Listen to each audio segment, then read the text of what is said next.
Olá pessoal, aqui Miquel Sousa do canal Jogos no Tabuleiro. Venho falar aqui de um jogo que já revelei um bocadinho. Não vou revelar mais? Não, vou revelar. Venho falar aqui hoje do Faiune e que vou fazer então um tutorial e análise deste jogo, como é hábito.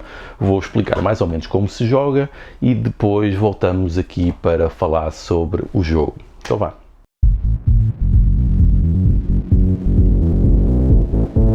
Convém então explicar aqui um pouco o que é o enquadramento do jogo. Nós estamos a desenvolver a futura cidade neste território, portanto vamos todos trabalhar sobre uma cidade comum. Vamos todos interagir sobre o mesmo tabuleiro e não temos peças nem tabuleiros individuais, não existe neste jogo. Estamos a trabalhar sobre a mesma base.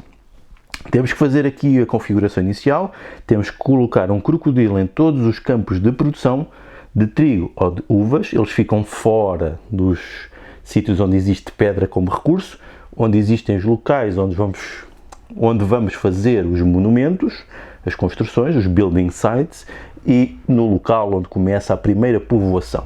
O jogo começa também aqui com uma primeira ponte entre este lado do território e este, que está dividido pelo rio. Ao longo do jogo podemos fazer mais pontos, mas isto começa como o primeiro território com infraestruturas, porque para construir, por exemplo, fábricas, é preciso ter infraestruturas. O território tem que estar infraestruturado. E é mais ou menos esta a lógica do jogo. Os jogadores vão ativar, ou seja, o mecanismo principal, o nuclear do jogo, consiste na jogada de cartas.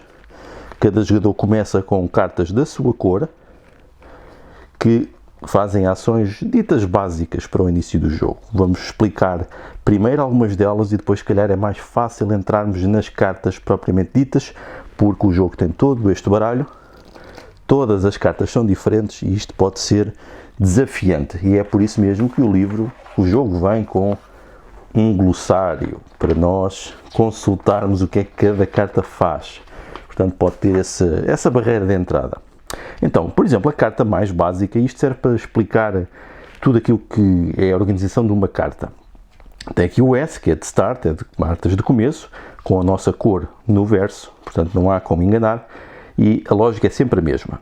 Tem aqui a ação da carta, é o que a carta vai fazer, e aqui, ou seja, o tipo de atividade física que nós temos que fazer no tabuleiro, e aqui o resultado. Quando a caixa é verde, quer dizer que nós recebemos este recurso ou este efeito. Quando é vermelha, temos que pagar. Portanto, nós temos 3 agricultores e não é nada mais simples do que pegar num trabalhador. Portanto, os trabalhadores são brancos, não são de nenhuma cor de jogador. De início não começa nenhum, portanto, o primeiro jogador a colocar um trabalhador vai escolher onde o quiser colocar. Por exemplo, eu posso escolher colocar aqui. E esta carta diz mesmo, tem ali um crocodilo, quer dizer que quando eu coloco o trabalhador, eu afastei o crocodilo. E sempre que eu afasto um crocodilo, vou ganhar um ponto. É uma espécie de um benefício de compensação, porque estamos a libertar a terra de crocodilos para a podermos desenvolver. E só podemos construir coisas em sítios que não têm crocodilos.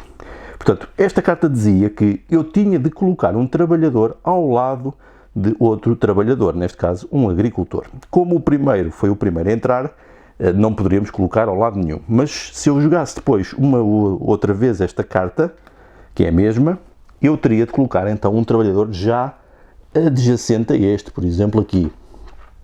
Teria que ser assim.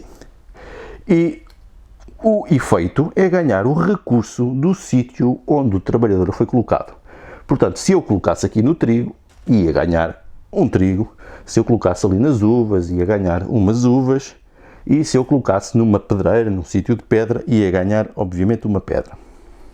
E estas 3 cartas são basicamente a mesma coisa. Depois temos esta, que já entramos numa carta que tem um custo.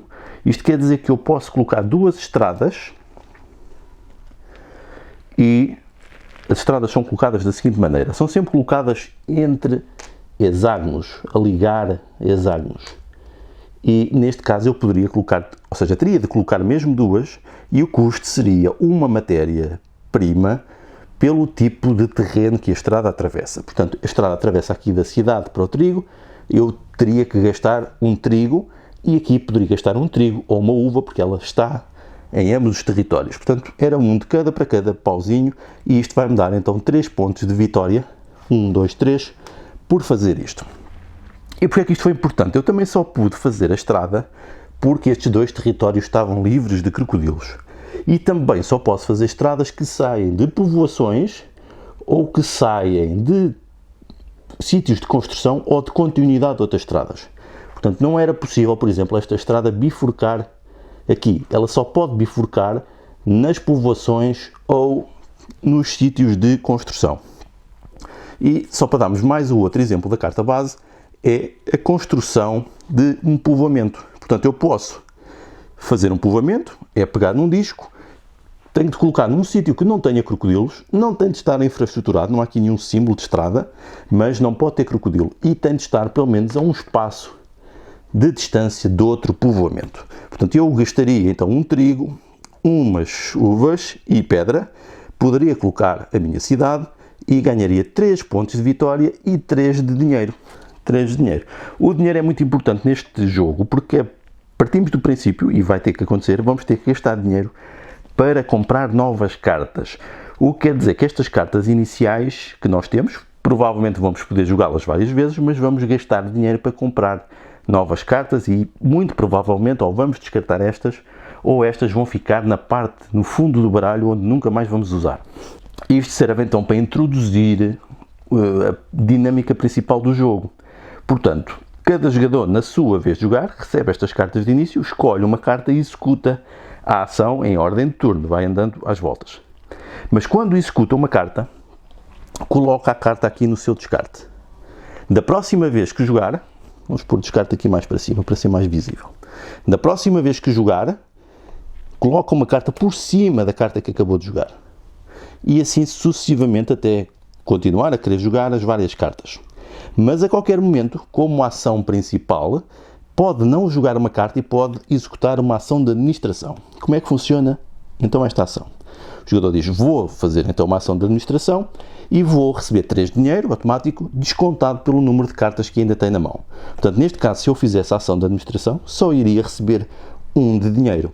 E depois tenho a possibilidade também de devolver até 2 trabalhadores do tabuleiro para fora do jogo e vou ganhar também uma moeda por cada um. Portanto, iria ganhar com esta jogada 3 moedas e posso agora ir ao meu descarte e tirar as 3 cartas que estão no topo de volta para a minha mão.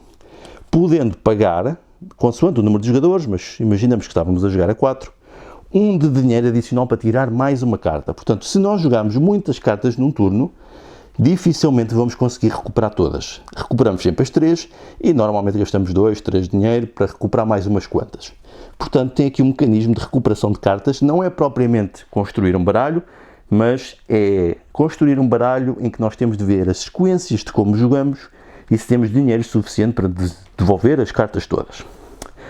A ação de administração vai fazer também com que cartas saiam do mercado. E é agora que eu vou introduzir o que é o mercado para ser mais claro. No início da configuração do jogo, nós escolhemos aqui estes efeitos de calamidade consoante o número de jogadores. Se tivéssemos a jogar a 5, entravam as 5 calamidades.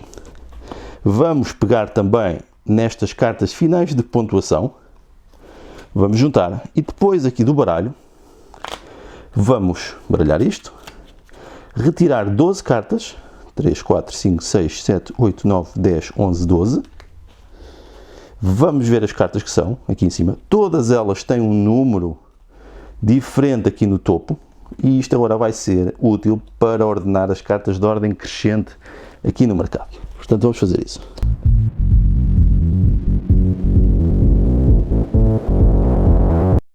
E entraram 8 cartas naquilo que é um mecanismo parecido com o Power Grid, o alta tensão, em que são 4 cartas para o mercado atual e 4 cartas para o mercado futuro, sendo que ordenamos das mais baixas para as mais altas, porque as mais altas têm ações mais poderosas.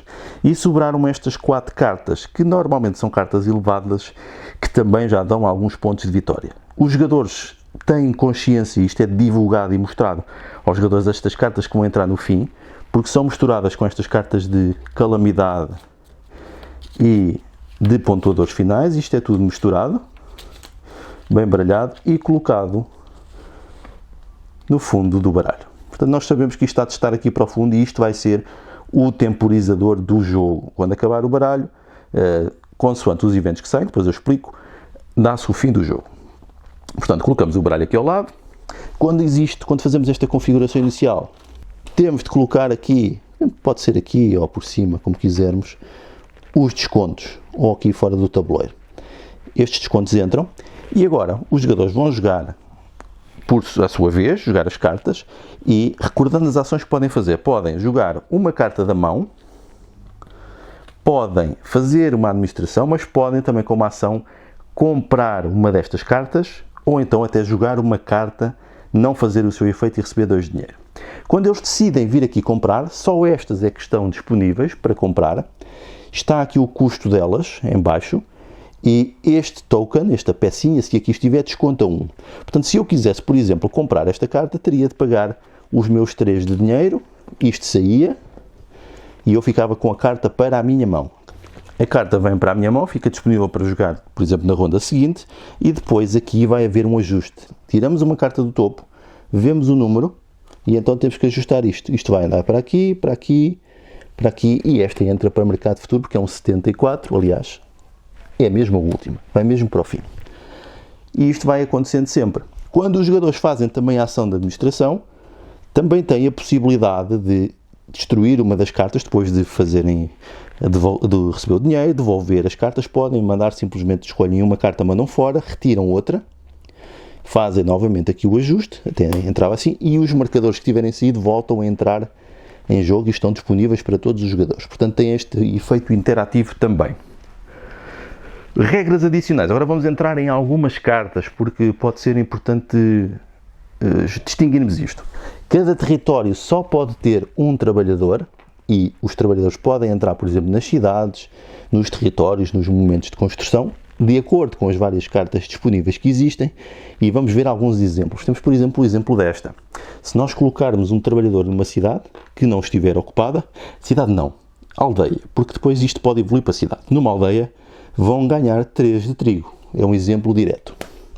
Outro exemplo curioso também é este. Estamos a ver aqui a construção de uma fábrica. Por exemplo, se o território estiver infraestruturado, como está aqui este, o jogador pode gastar umas uvas e pedra para colocar uma fábrica. E vai ganhar 3 pontos de vitória e 4 de trigo. Depois, se nós virmos algumas cartas aqui mais para a frente, vamos ver, por exemplo, esta. Se o jogador tivesse esta carta, ele podia jogá-la, e uma vez que já há uma fábrica de pão, de trigo em jogo, ou seja, pode jogar o padeiro, ele coloca lá o trabalhador, num sítio onde tem uma fábrica, gasta 1 de trigo e recebe 2 pontos de vitória e 5 de dinheiro. Este é um exemplo.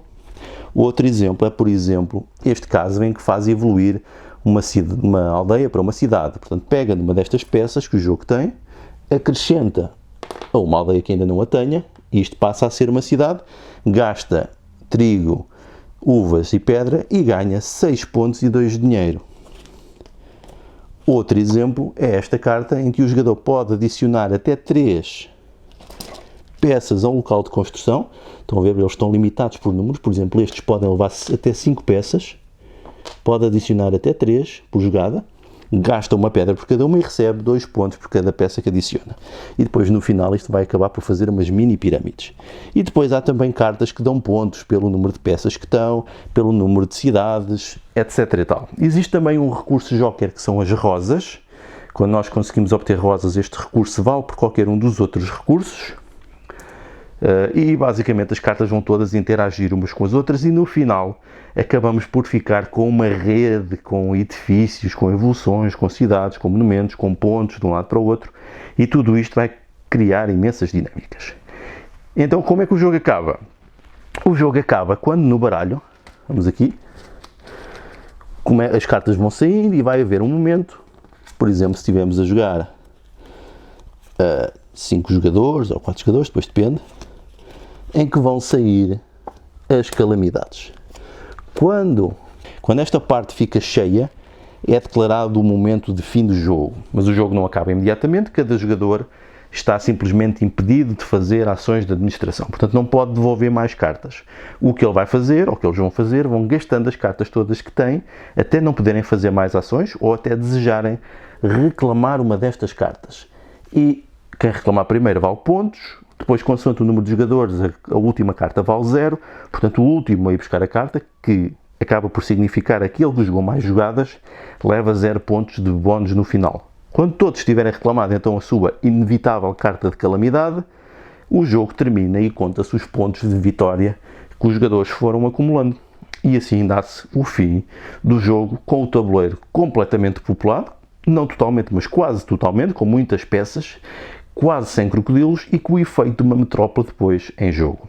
Então já viram mais ou menos como se joga, espero que tenha servido para ficar com uma ideia.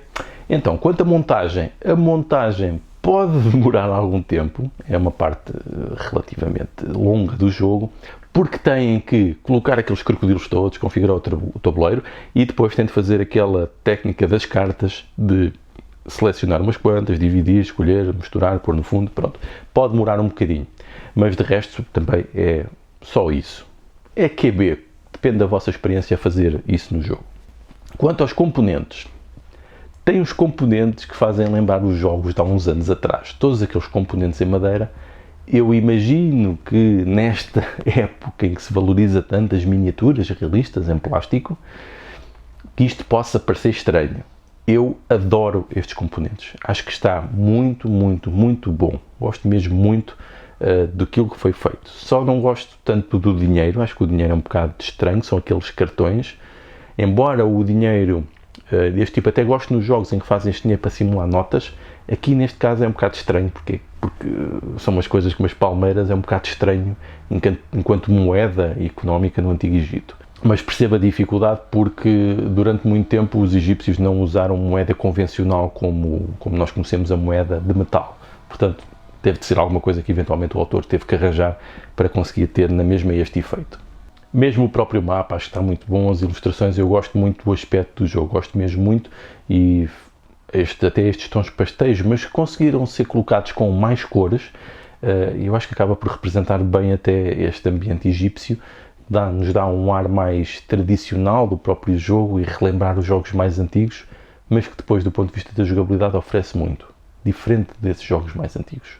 O livro de regras está bem feito, é um livro muito pequeno, tem apenas meia dúzia de páginas, tem depois, é um livro, um glossário com todas as entradas das cartas, porque todas são diferentes e são 100 e muitas cartas, o que nos obriga a ter que consultar aquilo, especialmente nas primeiras 2, 3 vezes que jogamos, para ver efetivamente o que são as cartas todas. Isso pode ser mais chato ao longo do jogo, mas eu acho que o modo como eles fizeram isto, com um pequeno livro a explicar como se joga e depois com este livro à parte de consulta, acho que funciona bem, acho que está bem conseguido. O livro tem muitos exemplos ilustrativos e normalmente não há dúvidas.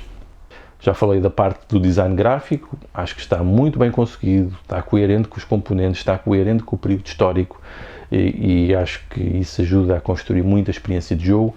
Podemos do início perceber, mas isto afinal, estas são uns cubos e uns quadrados e uns polinómios e umas bolachas, umas bolas e uns pauzinhos, pode não ter muito significado, mas depois quando vemos o final do jogo com a rede urbana toda montada, aquilo fica com uma presença de mesa muito interessante e ajuda-nos a perceber aquilo que foi o fator de crescimento do território, a expansão, a ocupação, como é que ele foi desenvolvido, e eu acho que isso fica também muito interessante no próprio jogo.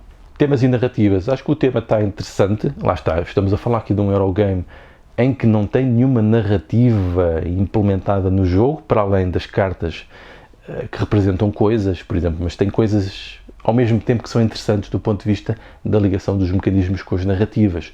Por exemplo, tem um caso em que nós pomos a múmia e a múmia dá mais pontos se for colocada perto de um monumento que tenha muitas peças, por exemplo, uma pirâmide, ou perto de uma cidade para haver o processo de veneração dos recursos que são necessários para construir as coisas, ou dos trabalhadores que nós usamos para afastar os crocodilos e permitir usar o território para a ocupação humana, dos trabalhadores que são alocados a cidades para fazer atividades de conversão de pontos ou alocados a fábricas que permitem produzir recursos. E eu acho que isso acaba por ser tematicamente interessante e até a relação do modo das coisas, como construímos no tabuleiro e aquilo que vai surgindo e depois as ações que abre para podermos fazer outras coisas, acaba por simular quase aqui a parte urbana de edifícios que são colocados ou de usos dos solos e depois como eles são ativados através da força de trabalho.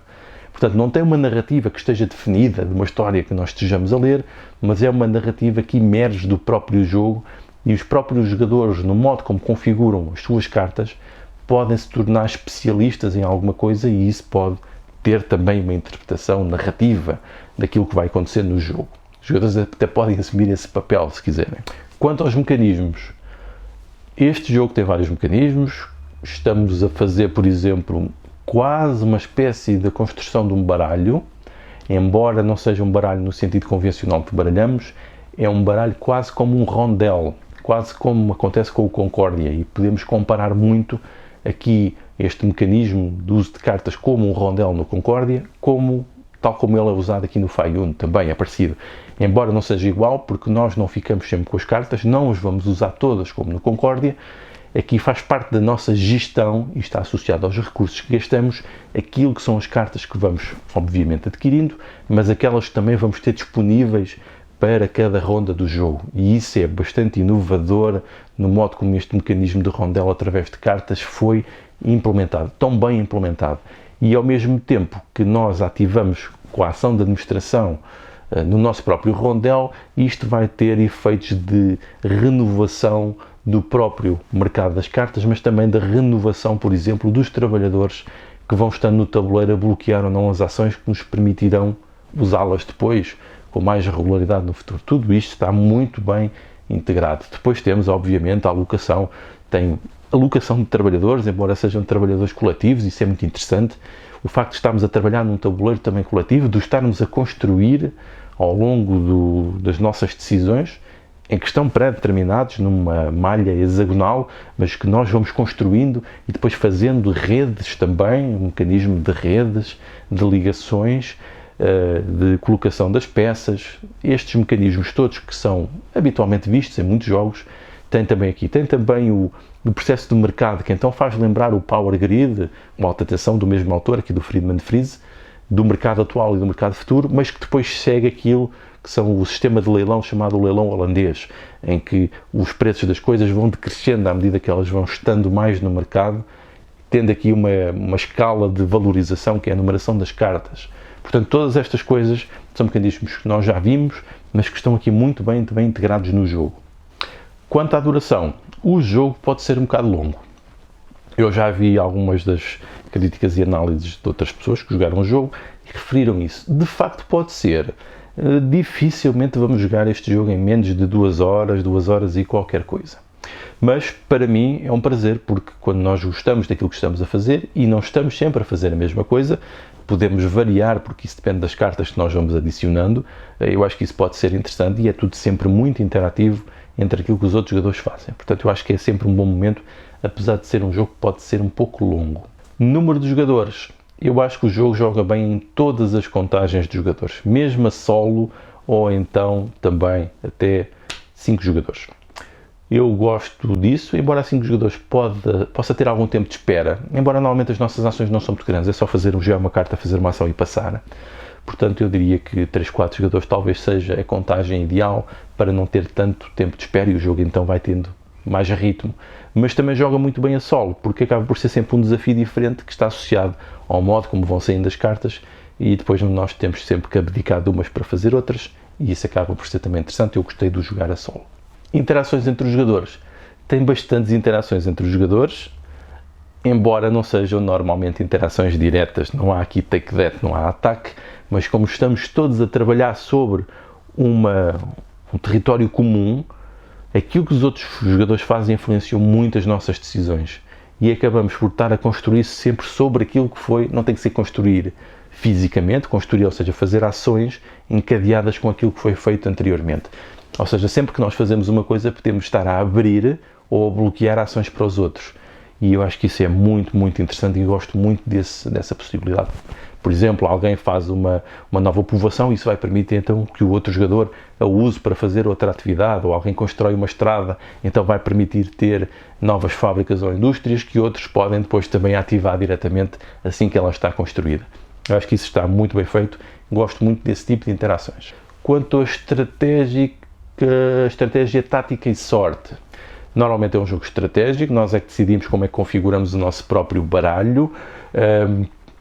podemos montar uma estratégia, consoante as cartas têm, mas pode ter um bocadinho de sorte, embora não seja aqui uma sorte muito determinante para o jogo, mas pode ter sorte naquilo que os outros jogadores fazem. Por exemplo, se os outros jogadores não tiverem o mesmo nível de compreensão do jogo ou do que está a acontecer, eles podem beneficiar muito das ações de terceiros. E isto pode ser um facto de sorte de estarmos a jogar com pessoas que não têm o nosso nível de conhecimento do jogo, mas isso também se resolve bem.